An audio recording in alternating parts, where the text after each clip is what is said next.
बिस्मिल्लाहिर्रहमानिर्रहीम। अस्सलाम वालेकुम। वकला तंजीमों की जानिब से ऐलान किया गया था कि जस्टिस काजी फ़ाइज़ साहब फैसले के बाद आइन की फ़तह हुई है, कानून की फ़तह हुई है, आज़ादी अदलिया की आज़ादी की फ़तह हुई है, वकला तंजीमों की फ़तह हुई है, बार कौंसल्स की फ़तह हुई है, काले कोर्ट की फ़तह हुई है। तो इस फ़तह का जश्न मनाया जाएगा और मंडे को यानी कल 22 जून को ऐलान किया गया था कि मुल्क भर में यौम तशक्कुर मनाया जाएगा। और इस यौम तशक्कुर का अगर आप आम फहम अंदाज में समझें तो ये था कि मुल्क भर में, हर शहर में, हर तहसील में, हर बार में, हर अदालत में, हर कोर्ट में, हर कचहरी में क्या किया जाएगा? रसगुल्ले खाए जाएंगे। ज़ाहिर है यौम तशक्कुर यही होता है, शुक्र अदा करते हैं। आप नफल थोड़ी पढ़ने हैं 10, 11, 12 बजे कौन से नफल इन्होंने पढ़ने थे। यही था कि जो है वो रसगुल्ले खाए जाएंगे, मिठाई बांटी जाएगी, मुंह मीठा कराया जाएगा और फ़तह का जश्न जो है वो भरपूर अंदाज से मनाया जाएगा। लेकिन जैसा कि पहले मुसलसल आपको आगाह कर रहे हैं कि जैसे जैसे वक्त गुजरा देखा गया तो रंग में भंग पड़ता चला गया और जैसे जैसे फ़ैसला पढ़ते चले गए बहुत से वकला तो उसके और समझ आती गई तो उसके बाद फिर मामला और तरफ जाता चला गया। और अब ये हुआ है कि वकला जो हैं वो तकसीम हो गए हैं। वकला का एक ग्रुप जो है उसने वाज़ेह तौर पर ये ऐलान कर दिया है कि यौम तशक्कुर नहीं होना चाहिए, ना ही वो यौम तशक्कुर मनाएंगे। ये भी उन्होंने कहा कि उन्होंने ढोल बजाकर गलती की। उन्होंने कहा हुकूमत का जश्न, हुकूमत की खुशी बजा है। और उन्होंने ये भी एतराफ़ किया कि फ़ैसला पढ़ने के बाद जो है उनको इस बात का इदराक हुआ। वो ये भी कहते हैं कि मामला मज़ीद संगीन हो गया। वो ये भी कहते हैं कि हमने पहले सुनी सुनाई बातों पर जो है वो जश्न मनाया। और वो ये भी कहते हैं कि बदनीयती का लफ्ज़ नहीं है। वो ये भी कहते हैं कि हमारे वो वकला जो कमरे अदालत में मौजूद थे, उन वकला ने हमें गलत गाइड किया।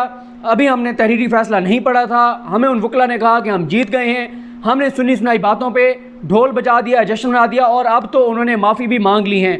उन्होंने कहा कि अब पहले तो सिर्फ बीवी जो हैं वो जवाबदेह थी, अब सिर्फ बीवी जवाबदेह नहीं है। इस फैसले के बाद शदीद उन्होंने कहा हमारे तफसात हैं। सुप्रीम कोर्ट के फ़ैसले पर उन्होंने अदम एतमाद का इजहार किया है। और उन्होंने ये भी कहा है कि जो हुकूमत का केस है वो पहले जो भेजा था हुकूमत ने वो कमज़ोर था, लेकिन अब हुकूमत का केस जो है वो बहुत ही ज़्यादा मजबूत होगा। मैं आपको पहला क्लिप जो है वो सुना देता हूँ।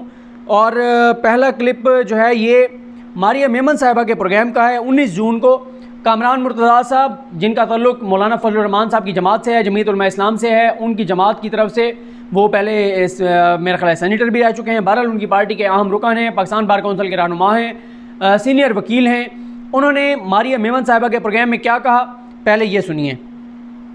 इस पे कमेंट चाहूंगी आपका, बिकॉज इसके ऊपर राय तकसीम है। कुछ लोग जो है वो समझ रहे हैं कि शायद अब ये मामला जो है ये इधर ही मंतकी अंजाम है। क्या इससे आगे कोई और मुख्तलिफ मंतकी अंजाम भी हो सकता है कानूनी तौर पे? जिस वक्त तक हमने फैसला नहीं पढ़ा था तो हम भी समझ रहे थे कि ये मंतकी इंजाम है, मगर ये फैसला जो है इसमें मामला मजीद उलझ गया है। और मेरा ख्याल है कि इस पे दोस्त इसमें बैठे हैं और स्पेशली इसको जो है इसके पैरा 9, 10 और 11 को पढ़ें और उसके बाद जो है अपनी राय को जो है ना रिफ्रेज करें, अपनी राय दोबारा इस पर कायम करें। जब राय दोबारा कायम होगी तो जो गवर्नमेंट इस पर खुश हो रही है तो वो मेरा ख्याल है यकीनन बजा तौर पर खुश हो रही है। उसमें कुछ तो कानूनी नुकात हैं इस मामले में। कानूनी नुकात में एक नुकता तो ये है कि किसी भी जज को, हाई कोर्ट या सुप्रीम कोर्ट के जज को कभी भी FBI जो है वो उसको इंक्वायर नहीं कर सकती, मगर ये by order of the court जो है ना वो एक तरह से एक डायरेक्टली या इनडायरेक्टली एक डिवाइस जो है ना उनको मिल गई है और वो अब इंक्वायर कर पाएंगे और वो सब्जेक्ट बन सकेगा सो मोटो रेफरेंस का, जिसका इन्होंने इन्हीं 3 पैराज में जिसका मैं जिक्र कर रहा हूँ उसमें कह दिया है। तो ये मेरा ख्याल है कि ये ज्यादा डैमेजिंग हो गया है। इसमें मैं अपने तौर पर, क्योंकि पाकिस्तान बार काउंसिल भी जो है इसमें पिटिशनर थी, तो मैं अपने साथियों को, क्योंकि उसमें मैं भी एक स्टेक होल्डर हूँ, मैं अपने साथियों को कम से कम ये मशवरा दूंगा कि उन्होंने कल जो यौम तशक्कुर का ऐलान किया हुआ है कि यौम तशक्कुर की बात नहीं है, इसको रिकंसिडर करें और इसके ऊपर हमें रिव्यू फाइल करना चाहिए। ये जो चीज जो ना मिक्स अप कर दी है इन 3 पैराज में, जज जो है वो FBR का सब्जेक्ट नहीं हो सकता और उनकी जो मिसेज हैं वो आर्टिकल 209 का सब्जेक्ट नहीं हो सकती। मगर ये दोनों चीजों को मिला के एक दूसरे का सब्जेक्ट जो बन गया है, ये मेरा ख्याल है कि ये मामला आगे जो है ना कॉम्प्लिकेशंस इसमें आएंगी और इसको यहीं पे देखा जाना चाहिए और अदालत को मुनासिब इस पे असिस्ट करना चाहिए ताकि इस हिस्से की दुरुस्ती मुमकिन हो सके। अच्छा शाह खबर साहब, आपने देखा अच्छा जी, जिन पैराग्राफ पे एतराज़ कर रहे हैं कामरान मुर्तज़ा साहब, पहले एतराफ़ भी आपके सामने आ गया है। उन्होंने जो कहा आपने सुनी लिया है। अगर आपको यहाँ पे सही समझ ना आई हो तो आप जाके मारिया मेमन साहिबा का प्रोग्राम 19 जून का ज़रूर देखिए। उसमें उनको जिन पैराग्राफ पे एतराज़ है वो ये है कि अब FPR को जस्टिस काजी फ़ाइज़ की अहलिया की मनी ट्रेल को चेक करना है, देखना है कि उन्होंने सुप्रीम कोर्ट के 10 जजेस के सामने वीडियो लिंक पर जो बातें कही थी, जो मनी ट्रेल बताई थी और दिखाई थी, दी नहीं थी, बताई थी और दिखाई थी, वो मनी ट्रेल उनको साबित करनी होगी कि बिल्कुल दुरुस्त है। उनको वो तमाम चीज़ें जस्टिफाई करनी पड़ेंगी कि वो जो 7 लाख पाउंड कह रही हैं कि मैंने ट्रांसफ़र किए हैं, वो 7 लाख पाउंड उन्होंने कैसे कमाए थे। उनका ये दावा है कि एक तो वो स्कूल में पढ़ाती थी, उसकी तनख्वाह थी, दूसरा उनका दावा है कि उनकी ज़राई ज़मीन की इनकम थी, तीसरा उनका दावा है कि कुछ प्रॉपर्टीज़ थी कराची के अंदर, जो प्रॉपर्टीज़ उन्होंने बेची और उसके पैसे उन्होंने ट्रांसफ़र किए लंदन के अंदर। अब उनको ये तीनों चीज़ें जो हैं वो जस्टिफाई करनी पड़ेंगी, इन तीनों चीज़ों के बारे में सबूत देने पड़ेंगे, सारी रसीदें देनी पड़ेंगी, और अगर वो रसीदें देने में कामयाब हो जाती हैं, FBI इसके ऊपर रिपोर्ट जो भी तैयार करेगा, वो रिपोर्ट जाएगी चीफ जस्टिस पाकिस्तान के पास, वो रखेंगे सुप्रीम जुडिशल काउंसिल के पास, और अगर 100 रोज़ तक FBI अपना काम मुकम्मल नहीं करती, FBI रिपोर्ट नहीं देती, तब भी सुप्रीम जुडिशल काउंसिल सो मोटो लेकर और प्रोसीडिंग का आगाज़ करेगी। इन चीज़ों पे वो बहुत ज़्यादा एतराज़ कर रहे हैं, क्योंकि इसके बाद ये होगा कि इसके नतीजे में मामला काजी फाइज़ साहब का चला जाएगा सुप्रीम जुडिशल काउंसिल में, उनकी एहलिया की मनी ट्रेल और रसीदों के देने के बाद। इसके बाद क्या कहते हैं जो कामरान मुर्तज़ा साहब हैं, इसके बाद कामरान मुर्तज़ा साहब जो कहते हैं वो भी मैं आपको सुनाता हूँ, ये सुने। थोड़ा गाइड कर दीजिए। वो ये कह रहे थे कि अब ये सारा मामला अब सिर्फ जज साहब की एहलिया के इर्द-गिर्द घूमता है, क्योंकि ये एस्टैब्लिश हो गया कि वो इंडिपेंडेंट थी और जज साहब जो है उनका शायद उनसे कोई फाइनेंशियल रिलेशन इस तरह नहीं था। तो ये जवाबदेही जो है जज साहब की नहीं होगी, ये सिर्फ एहलिया की होगी। Do you agree with this point of view? नहीं, ये गलत है। उस वक्त ऐसा है कि मेरी अपनी भी शायद यही राय थी। जब मैंने ये सुना कि क्योंकि हम एक दूसरे से हम पढ़ के जो ना ये टीवी पे बात नहीं कर रहे थे, बल्कि हम सुन के बात कर रहे थे। मैंने आपसे सुना, आपने किसी और से सुना, उन्होंने किसी और से सुना, और हम राय जो है वो दुरुस्त नहीं थी। मैं खुद भी जो है ना उन ढोल बजाने वालों में शामिल था जिन्होंने कहा कि जी ये फैसला जो है ये बदनीयती पे मबनी, हालांकि बदनीयती का लफ्ज़ कहीं इस्तेमाल नहीं हुआ। फिर हम ये समझे उस वक्त जो ना सुनी सुनाई बातों पे कि सिर्फ जो ना वाइफ जो ना वो अपनी जो ना मनी ट्रेल को जो ना प्रूव करेंगी, बात सिर्फ टैक्स की है। मगर जब हमने ये जो 3 पैरे जब लास्ट ये जो कंक्लूजन है 9, 10, 11 टोटल तो 12 उसमें इसमें इस हुक्म के 12 पैरे हैं, मगर 9, 10, 11 जब आप पढ़ें तो बहुत कुछ क्लियर हो जाता है। तो ये उसमें फिर हमको इसकी इम्प्लीकेशन समझ आने लगी जब हमने इसको तसल्ली से देखा। और अब क्योंकि मैं एक स्टेक होल्डर हूँ, मेरी इस पर शदीद किस्म की रिजर्वेशन है। मैं पैरा 1 के अलावा बाकी रिमेनिंग पैरा से इत्तेफाक नहीं करता। बाकी जो बार्स हैं आप चूंकि रास्ते में है, तो क्या सेंटिमेंट है उसमें क्या जरा बताइए, मूड क्या है, फिर मैं आगे बढ़ूंगी।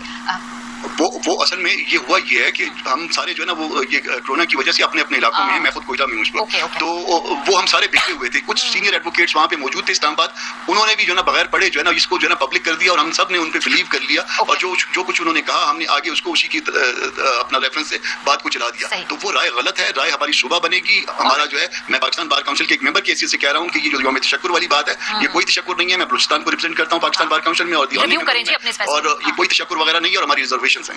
ठीक है शाह साहब, अब आगे जो 3 वो कहते हैं कि मैं भी ढोल बजाने वालों में शामिल था, लेकिन हमने गलती की, सुनी सुनाई बातों में हम गए, हमें जो बताया गया हमने उनकी बात पर यकीन कर लिया। और मैं आपको पिछली वीडियो में बता चुका हूँ कि क्यों ये चीज़ की गई, समझ आ चुकी थी सीनियर वकला को। उन्होंने बाहर निकल के सर जोड़े, उन्होंने फैसला ये किया कि इससे पहले कि हुकूमत अपनी फतह का ऐलान कर दे, जश्न मनाए, आप बाहर जाके ऐलान कर दें कि हम जीत गए हैं और रोला डाल दें।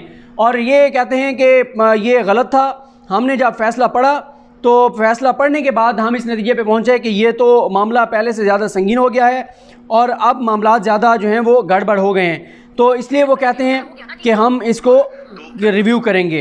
अब मैं आपको एक और इनकी सुनाता हूँ, अपना ये जो हैं कामरान मुर्तज़ा साहब के मज़ीद ये क्या कह रहे हैं कि वो ये कह रहे हैं कि मज़ीद डैमेजिंग है। आगे वो चल के क्या कह रहे हैं ये भी सुन लीजिए। क्या ये मेंटेनेबल नहीं था, तो क्या इसके ऊपर कोई सेंस ऑफ अकाउंटेबिलिटी होती है? उसमें 2 बातें हो सकती हैं। अगर तो वो जो रेफरेंस है वो टेक्निकली फेल हुआ है, तो देन जो है ना वो कोई अकाउंटेबिलिटी जो है नहीं होगी। और अगर मेरिट पे फेल हुआ है तो फिर जो है अकाउंटेबिलिटी होगी। तो मेरिट पे फेल नहीं हुआ, मेरिट पे तो उन्होंने फिर ओपन कर दिया 3 आखिरी पैराज में। तो ये इसका मतलब ये है कि उन्होंने उस जो पहला रेफरेंस है, जो सदारती रेफरेंस था, उसको जो डिसमिस किया है या उसको जो रिजेक्ट किया है, सिर्फ टेक्निकल ग्राउंड पे किया है। बाकी इशू जो है, जो सब्जेक्ट मैटर है, उसको उन्होंने जिंदा रखा है। अच्छा, हमारा केस ये था कि ये रेफरेंस जो है मेंटेनेबल नहीं है। अब हमारा अब आज ग्रीवेंस ये है कि आपने फैसला देना था इस बात पे कि जी ये रेफरेंस मेंटेनेबल नहीं है। या आप कहते मेंटेनेबल है तो वो उनके पास चलता, या आप कहते मेंटेनेबल नहीं है तो उनके पास ना चलता। आपने कहा मेंटेनेबल नहीं है, मगर उस सब्जेक्ट मैटर को आपने जो है ना वो एफबीआर के पास भिजवा दिया और एफबीआर को कह दिया कि अब आप इस टाइम फ्रेम के अंदर ये काम करिए। देखिए एफबीआर जो है वो आर्टिकल, ये जो जज होता है ये आर्टिकल 209 का सब्जेक्ट होता है, ये जो कुछ भी हो सकता है उसका 209 के नीचे हो सकता है, मगर ये एफबीआर जो है उसके बारे में इंक्वायर नहीं कर सकता। मगर वो कह दिया, इसी पे हम इख्तिलाफ कर रहे हैं। और फिर उनकी जो वाइफ है वो आर्टिकल 209 का सब्जेक्ट नहीं हो सकती। तो ये दोनों को जो मिक्सअप किया है ये कोई हम कंफ्यूज हो रहे हैं। कम से कम नहीं, आप सही कह रहे हैं सर। बहुत सारे वकीला से जो हमने बात की उन्होंने कहा ये बड़ा कंफ्यूजिंग सा पॉइंट है और क्लैरिटी आहिस्ता आहिस्ता आ रही है, जैसे तहें खुलती जा रही है। इनिशियली सबका ये रिएक्शन था। मैंने सजेस्ट किया है, मैंने अपने दोस्तों को सजेस्ट कर रहा हूं कि इस पे रिव्यू फाइल करो। ये खुशियां मनाने का, ये जो हमने जो इस पे वो खुशियां मनाना शुरू की हुई है, ये सब ने बगैर बड़े मन पर इसको पढ़ लो और उसके बाद इस पे रिव्यू फाइल करो। ये मेरा इस पे ओपिनियन। ठीक है, तो शाह साहब तो फिर तो हुकूमत जो देखिए जी, वो यही कह रहे हैं कि एज सुन एज पॉसिबल जो है वो रिव्यू दाखिल करना चाहिए और रिव्यू दाखिल करके और इस चीज़ को चैलेंज करना चाहिए जो कि फ़ैसला है सुप्रीम कोर्ट का, और शदीद तहफ़्फ़ुज़ात का इजहार किया जा रहा है सुप्रीम कोर्ट के फ़ैसले पर। अब मैं आपको एक आखिरी क्लिप सुनाता हूँ और उसके बाद हम अपनी बात का इख्तिताम करते हैं। ये शहजाद इकबाल साहब के प्रोग्राम में जो माफ़ी मांगी कामरान मुर्तज़ा साहब ने, वो भी सुन लीजिए। अब वो मुतमईन नहीं नजर आ रहे इस फैसले से। पहले तो मैं इस बात पे माफ़ी मांगूंगा कि इस फैसले को पढ़े बगैर मुझ जैसे मेरे जैसे बहुत से साथियों ने एक दूसरे से सुना के बहुत से तबसरे किए और वो तबसरे गलत थे और हमने ये समझा कि ये बदनीयती वाली बात हमने जो कर दी कि बदनीयती की बिना पे क्वाश हो गया है। हमने ये बात कह दी कि जो हमारी तमाम तर रिक्वेस्ट जो है ना वो एक्सेप्ट हो गई है, वो बिल्कुल दुरुस्त नहीं है। और ये भी अब ये जो सिर्फ कह रहे हैं कि हमारे तहफ़्फ़ुज़ात जो है सिर्फ पैरा 9 पे हैं, नहीं, हमारे तहफ़्फ़ुज़ात जो है वो 4 पैराज पे हैं। आप इसकी जो है ना वो जरा फैसला अगर आप सामने रख लीजिएगा, इसकी जो पहला पैरा है, इसकी जो ओपनिंग है, subject to what is stated below, यानी ये जो पहला पैरा है, ये जो डेक्लेरेशन दिया है उन्होंने जो क्वाश किया है, subject to what is stated below, ये मशरूत है, कंडीशनल है। तो जो कुछ इसके बाद जो कुछ कहा गया है ये उससे मशरूत है। उसके बाद क्या कहा गया है, उसके बाद 3 पैरा जो है ना वो जो है वो बड़े डैमेजिंग है, 9, 10 और 11, जिसमें एक तरफ तो देखिए हम गए थे इसमें, जो हम पाकिस्तान बार काउंसिल खुद भी इसमें पिटिशनर थी, उसमें एक पिटिशन हम भी लेके गए थे। तो उस पिटिशन में हमारा केस ये था कि काउंसिल के पास आर्टिकल 209 का जो फोरम है इसके पास जो है ना ये मैटर प्रोसीड नहीं कर सकता, ये बदनीयती पे मबनी है। अब होना तो ये चाहिए था, या हमारी पिटिशन एक्सेप्ट हो जाती है, डिसमिस हो जाती है। अगर एक्सेप्ट हो जाती तो क्वाश हो जाता सारे का सारा मामला, और अगर डिसमिस हो जाती तो फिर उसके बाद वो प्रोसीड करते और वो रेफरेंस जो है वो गवर्नमेंट का वो डिफेक्टिव रेफरेंस जो है वो प्रोसीड करता। अब हुआ ये है कि इसको तो उन्होंने कह दिया कि जी ये इस पे मैलाफाइडी का लफ्ज़, मैं फिर कहूँगा कि मैलाफाइडी का लफ्ज़ जो है ना वो हमने शायद हमारी ख्वाहिशात थी या हमारे दोस्तों की, लेकिन वो इस ऑर्डर में नहीं है, मैलाफाइडी का लफ्ज़ नहीं है, कतई नहीं है। और उसके साथ ये पहला पैरा भी मशरूत है, 9, 10, 11 यानी जो कुछ उसके नीचे लिखा गया है उसके साथ मशरूत है। फिर 9 में जो है उन्होंने एक मैकेनिज्म दे दिया, मैकेनिज्म देने के बाद जो है उसके साथ शेड्यूल दे दिया कि ये काम होगा, ये मैकेनिज्म। कमरा साहब मुझे बताइएगा, एतराज इस बात पर भी है कि उनके जो एहले खाना है उनका मामला एफबीआर पर भेजा है, या एतराज इस बात पर है कि अगर एफबीआर के ऑर्डर में कोई ऐसी बात निकलती है जिसको मुंसलिक किया जा सकता है जस्टिस काजी फाइज ईसा से, तो वो मामला सुप्रीम जुडिशियल काउंसिल के सुपुर्द हो जाएगा, उस हिस्से से एतराज? देखिए वो इन एनी केस जो कुछ मटेरियल जो है वो एफबीआर के सामने आएगा वो उन्होंने प्लेस करना है बिफोर द काउंसिल, 209 वाले फोरम के सामने प्लेस करना है। यानी अब इसका जो वो एक प्रैक्टिकल रिजल्ट ये निकलेगा कि गवर्नमेंट से जो कमी जो खामी, मैं एक मतलब एक आम उसमें बात कर रहा हूँ कि जो कमी और जो खामी रह गई थी गवर्नमेंट से पहला रेफरेंस बनाते हुए, वो अब वो एफबीआर के पास जाके वो सारी कमियां खामियां पूरी करके और वो सारा मटेरियल जब प्लेस हो जाएगा तो फिर जो है ना वो आप इसके जो कॉन्सिक्वेंसेज हैं वो समझ सकते हैं, या जो भी ट्रायल का काम करता है वो इसके कॉन्सिक्वेंसेज समझ सकते हैं। मैं इसकी थोड़ी और तफसील में जाना चाहता हूं, लेकिन मैं इसकी तफसील में जाऊंगा कमरान साहब, लेकिन मुझे जरा दूसरे पहले से भी सुन लिया आपने जी। कामरान मुर्तज़ा साहब ने माफ़ी मांगी है कि उन्होंने जो जश्न का ऐलान किया था पहले और वो उस पर माफ़ी मांगते हैं, और उसके बाद उन्होंने ये कहा है कि ये बहुत ही ज़्यादा तशवीशनाक है, बहुत डैमेजिंग है और इससे मज़ीद हुकूमत को मौका मिल गया है कि वो अपना केस मजबूत बना के और काजी फाइज साहब के ख़िलाफ़ दायर करेंगे। ये सूरत हाल है, आप देख रहे हैं। बाबर स्टार साहब के ट्वीट्स के बारे में मैं आपको बता चुका हूँ और अब मैंने आपको इनका भी बता दिया है, कामरान मुर्तज़ा साहब का भी।